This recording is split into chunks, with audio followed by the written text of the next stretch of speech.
Hello and welcome to Gutted. I'm Elise. And I'm Tony, and we're here to spill our guts about horror film trailers. We will be reviewing the trailer for In a Violent Nature, which is set to be released May 31st of 2024.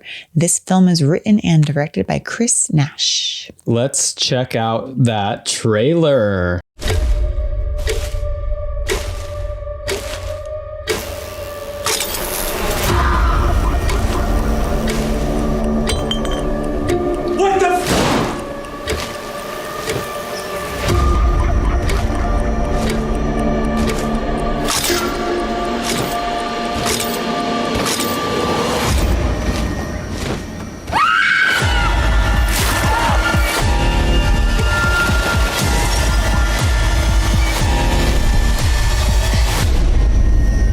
Animals don't get too hung up on reason. They just keep killing.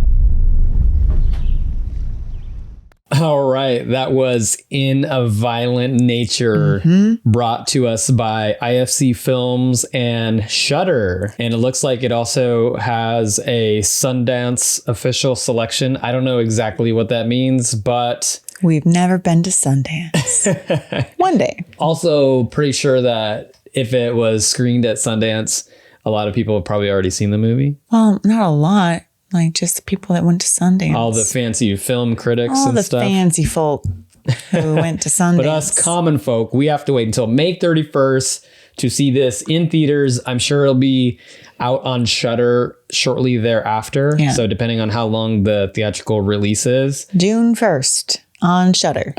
They're usually pretty quick. Shudder originals have been pretty decent as of late. Late Night with the Devil, Skinamarink. Divisive film, Skinamarink.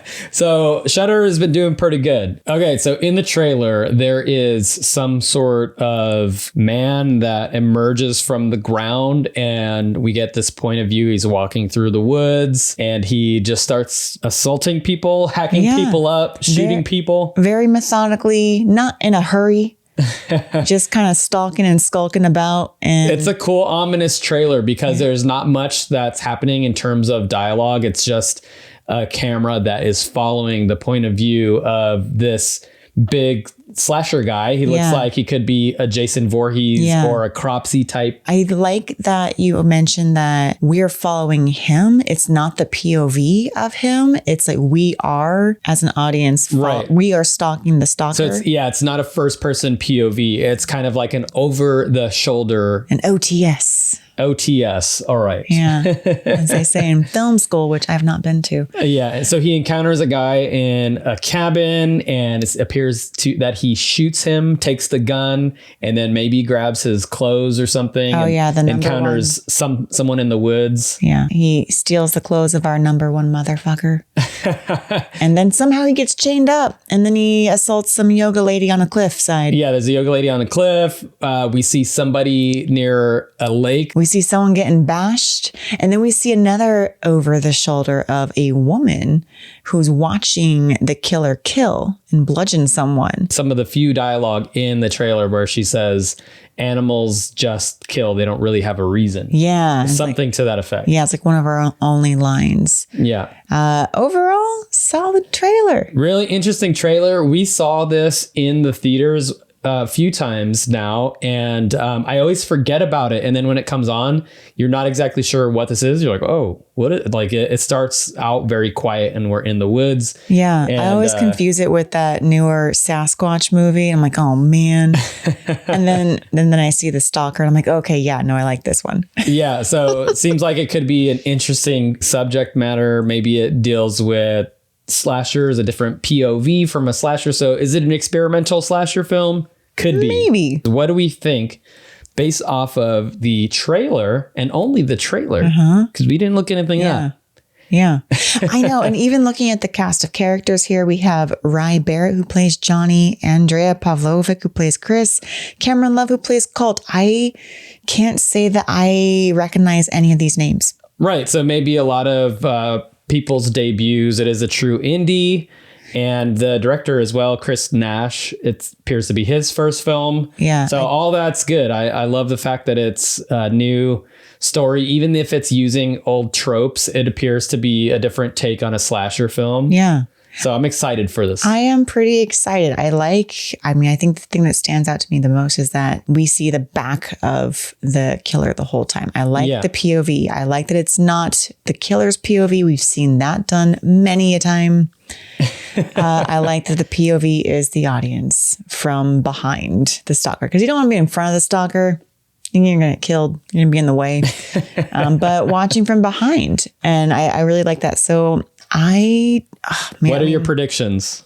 My predictions, I'm thinking that we're going to see, as you said, a lot of horror tropes. We're going to see some teens running amok in their Jeep.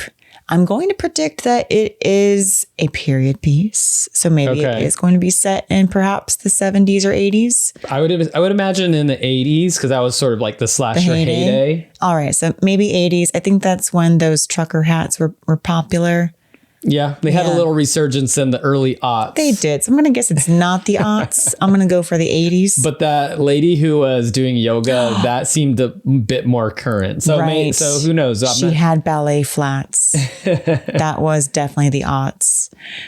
Okay. Well, maybe, do we think this is going to span a couple of decades? I don't know. What do you think? Ooh, maybe it's going to start in the 70s and then go into the 80s. And then we're going to end with Yoga Girl on the cliff in the aughts. Here we go. Some more of Elisa's wild predictions. Wild prediction number 1. A slasher that takes 2 decades. 3 or 4 decades. That spans several decades. Yeah, I'm going to guess it's going to start in the 70s. All right. So and then end in the aughts. Okay. And you get one more prediction. So well, okay. Well, my reasoning for that is because he emerges from the earth.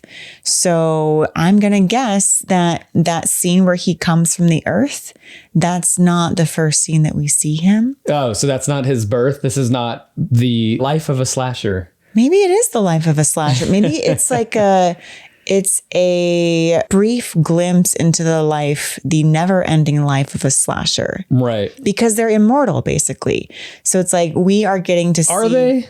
Yes. What about Cropsy? Well, he's the one-off. If you're going off of the myth of Jason, so maybe we can say that Jason Voorhees is like... a driving force of this one? It seems like it's closely based off of Jason Voorhees. Where in the woods and there are people camping and he kind of looks like Jason. So all those reasons makes me think this is following the tropes of Jason. I think it is. Okay. It's going to kind of run parallel to Jason. Yeah, because there's so many sequels, they have to figure out ways to kill the slasher, but then also bring them back. So they end up being these sort of like mythological beings, but not always the case in all slashers. Some are one and done. So you think that this guy is an immortal slasher? Immortal slasher, but the lady who we get the over the shoulder of this woman who's watching the slasher bludgeon someone in the woods. I'm going to guess that lady is his mom.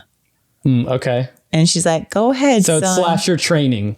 Well, she's not training Miss him. Voorhees and with her little boy Jason going, all right, Go come on. ahead. So this is what would have happened if Pamela Voorhees didn't get her, spoiler, head chopped off. Ruined it.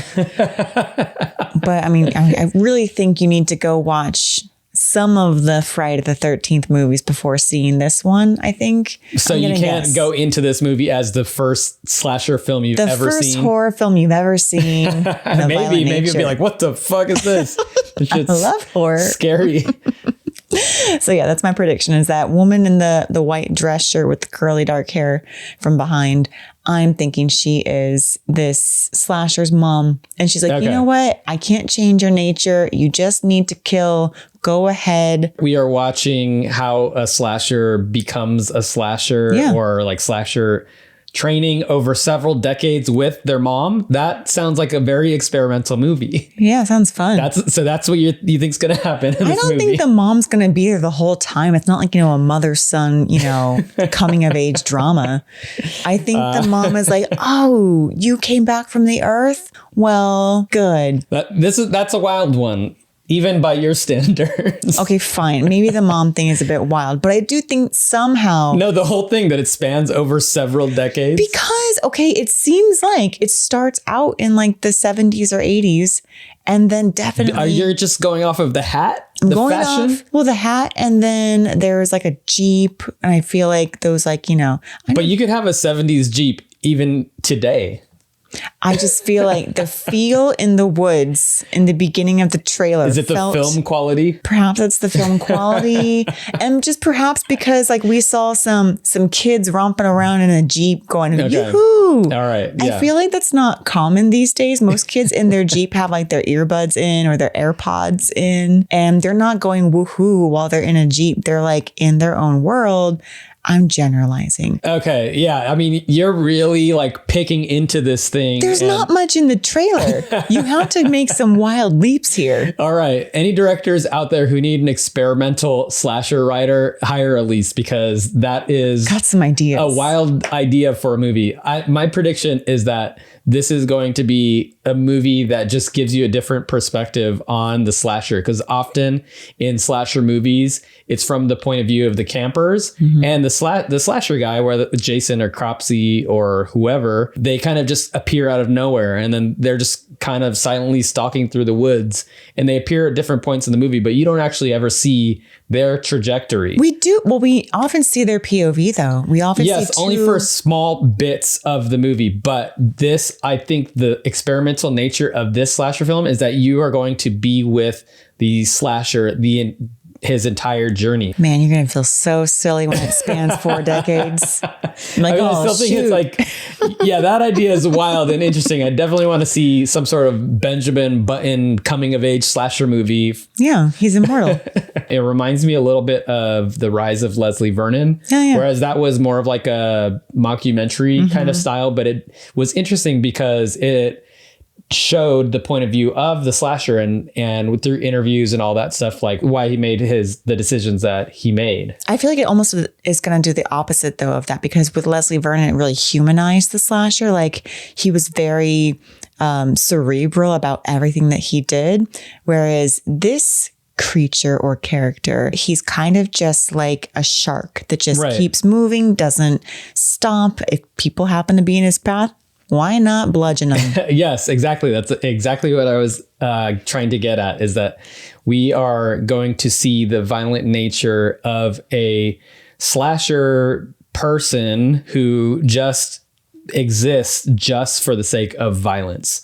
Yeah. And that in itself can be quite interesting. So I am excited for this film. I was going to say it also reminds me a little bit of It Follows, where it's just like silently stalking and chasing its victims until it gets to them. When I was a kid, my brothers and sisters, we'd always do this thing. We called it the slow punch. So it's like the punch is always following you. It's never going to stop. You told me about this, or you just did it to me like the first week that I met you, and it was scary. Exactly. And that's why I think It Follows is creepy and gets under your skin. It's because the villains or the ghouls or ghosts or whatever are just kind of coming after you. Yeah. But I do like that. I really am intrigued by the idea of staying with the killer the entire time, because in those movies, like all the Jason movies or It Follows, we get to stay with our protagonist for the majority of the film. And you're like, where's the creature, or where's the entity? When is it going to come back? And in this, there's no mystery. We're with the creature the entire time. Right. Yeah. And it's almost like, when are those kids going to show up? Maybe 30 or 40 years down the line, according to your predictions, with their mom or with them. Anyone could show up, really. The lady who has that bit of dialogue in the trailer, that is interesting. I don't think I've quite figured out who that person is going to be. Maybe that is someone who's directing the slasher person. You're saying it's a mother character? I'm not saying it's like a bio mom. It could be like an adoptive mother who like sees this creature and thinks, you know what, this creature needs something to love it, even though it can't love anything back. I'm going to gently guide it into what it needs, which is to bludgeon. So someone, it needs a slasher. This adopted mom needs a slasher to do her bidding. Or she just wants to help it. You know, she wants to guide it and help it satiate its need to kill. Yeah. So a lot of interesting things going on in this trailer, and I am personally excited for this one. Is there anything you think you're not going to like? Maybe if they try to go in a totally different direction and the trailer is a misdirection for what the film actually is, then that might be a little off-putting. You know what? I agree. At first I was thinking, no, I'm going to like it. But now that you mentioned that, I think I will not like it as much if we end up getting the POV of the victims. Right. I don't think I want to see what they're like without the killer in the background. You know, I don't want to know about their lives. I just want to stay with the killer the entire time. Oh, I also forgot to make one other prediction. I think that the killer here is going to die. But that doesn't mean that there And then could come back. Yeah, that's one of the slasher tropes is that Via the lightning. slasher dies at the end and then comes back for the sequel. So I'm going to make the prediction that it's going to follow very closely to slasher tropes, and this killer who we see in the trailer is going to die at the end. Okay, you know what? So kind of going back on my, it's going to span 4 decades. Nope, you can't take it back. I'm not taking it back. I'm going to add on to it. So I think the majority of the film is going to take place during one particular time, but the victims are going to kind of get the upper hand at one point, bludgeon him and put him in these chains and then bury him. And then lightning strikes and he comes back at the very end in the year 2008 and then gets the ballerina yoga lady. So you're solely going off of like the clothes and the fashion for the decade. I think it's going to mostly take place in the 80s. And then the final girl's going to get him into some chains and bury him. But he comes back via lightning, as you were saying. All right. We'll see. We'll see. So he does die at the end, but then he also comes back and kills some. Another one of Elisa's wild predictions. That's not that wild. I think that's actually going to happen. All right. So, I might eat my words on this, but I don't think that's going to happen. That's going to happen. I like the thought because that is interesting. Yeah. It's going to be like one of those like after the credits or during the credit scenes. He comes out of the ground and then gets yoga lady. And after the credit death scene. All right. Let's check out the poster. Okay. In a similar fashion, the sort of over the shoulder, we see the back of the killer. The killer is wearing a mask and carrying, looks like meat hooks. So we see the killer's weapon. And then there is text at the top that says, nature is unforgiving. So are we going to get a little bit of a nature versus nurture explanation for why this killer kills? I don't think he has any nurture. I think he's You said he had a mom in the movie. No, he has an adoptive mom who's not going to mentor or... What if she's going to nurture his violent side? No, he can't. She can't do that. She knows that. She even says, sometimes things just need to, I don't know her quote. Just let him be. Just let him be. She's just there to be like his guiding voice. Like, you can do it. Yeah, go ahead, Jason. Go ahead. Murder those teens. Yeah, you go do you. And that's going to be your takeaway from the film. You go do you. And the woods are violent as hell, so better watch your back. Oh, because we're behind him, so we are the ones that should be feared. The audience should be feared. Maybe. I mean, yeah, maybe that something like that will happen where it's the idea of the audience watching the violence, and that is what is... That's the violent nature, the audience. And we've seen this in movies before. Yeah. That's sort of like a Hans Haka kind of thing, like a Funny Games kind of thing. Where they try to like blame us for watching this movie that they made. Yeah. How dare you, Chris Nash? Tricked me. But I like that. I like that idea. Yeah. What kind of merch do you want from this poster? Ooh, from this poster. This is a pretty cool poster. You know what? I'm going to go for the classic poster in my dorm room. Poster if in I your were in dorm college, room. I'm going to get this poster, put it in my dorm room so that people know that I'm tough as shit. They're like, oh, this guy is violent. Like, yeah, that's right. Cool. I know everything about slasher movies to the point where I need to only watch experimental slashers. Yeah, you're so artsy. Exactly. Artsy and violent. Yes. I usually go for something that's in the poster, like a meat hook. But what am I going to use a meat hook for? I don't have giant slabs of meat in my freezer. I probably would not wear a hat that said #1 motherfucker with a blood splatter on it. But you'd have to get of the poster. You can't get merch of something that's in the film. That's not the rules but of it's this. in the trailer. It's what is the merch of the poster that you would get. I'll get a button. All right. So We're going for the classics this if time. anyone who is associated with this film wants to send Elise a button, and send me a Why do you poster. say it like that? Like no one would ever send me a button. That was a please send us some merch. That was a like wishful thinking, Elise. You're not going to get a button. Yeah. More likely than a meat hook. Can I get a branded In a Violent Nature meat hook so I can put it on my wall? That would actually be more tough than a poster in college. This kid's got a meat hook. Tony, sorry. You probably get kicked out of the dorm. You can't be in there with a meat hook. Well, it's all rusted. Fine. It's going to be in my jail. I can't even say that. Jail cell. Jail cell. That's a tough word to say. Jail cell. Yeah. Jail cell. That's right. I'm going to have this poster in my jail cell. I don't think they give you posters in jail.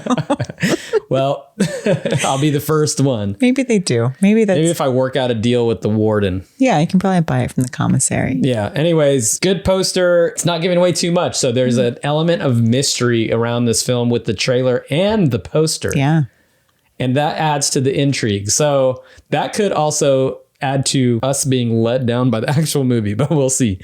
Who knows? Who knows? Tony's always expecting to be let down. But yeah, I do that so that when I see a movie that... It's a defense mechanism. Yeah, so that I have low expectations, so I'm not let down by... Pleasantly surprised. Exactly. Yeah. When do you think you're going to see this? In theaters opening weekend? In theaters eventually? Wait for streaming or saw all you need to see? Okay, so me personally, I would like to see this in the theaters eventually. But if I did happen to miss it, I'm sure it'd be streaming on Shudder like pretty soon after it's out of the theaters. So you all know if you've heard the show before, but because we have A-list and probably not much else to do, we just go see a lot of movies. Yeah, we're not bragging. We just don't have anything else to do.